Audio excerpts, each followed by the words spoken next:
Gjatë kësaj periudhe në qendrën shëndetësore të Ksamilit po regjistrohet një fluks i lartë të rastesh me viroza të stinës. Banorët e zonës paraqiten çdo ditë për marrjen e ndihmës mjekësore për shkak të simptomave të ndryshme të virozave sezonale. Sipas mjekes së kësaj qendre Ela Mitro, aktualisht trajtohen mesatarisht rreth 12 raste në ditë. Numri i rasteve të cilat paraqiten që prej fundit të nëntorit dhe këtej në qendrën shëndetësore është i rritur.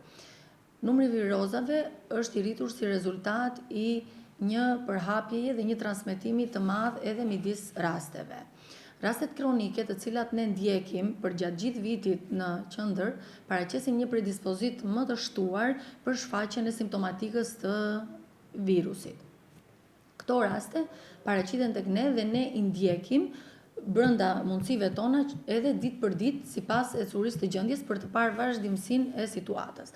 Në rast se situata përkeqësohet, ne kemi sigurisht një komunikim me Spitalin e Sarandës, ku rasti referohet për ekzaminime të mëtejshme, qoftë laboratorike, qoftë imazherike.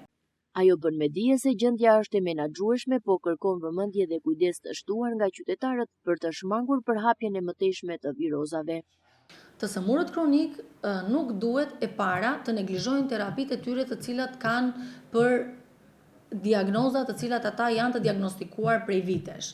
Pra, në rast se kemi një rast me astma bronkiale, në rast se kemi një rast me bllokim kronik, ata duhet të vazhdojnë këto terapi. Pra, në kohën e virozave, këta duhet të jenë më të kujdesshëm që t'i marrin mjekimet e tyre në mënyrën më të rregullt të mundshme, sepse edhe nëse do na mbivendoset një situatë virale, këto mjekime do vazhdojnë dhe mund të shtohet diçka që është pak më shumë mbi këtë terapi për të monitoruar atë situatë.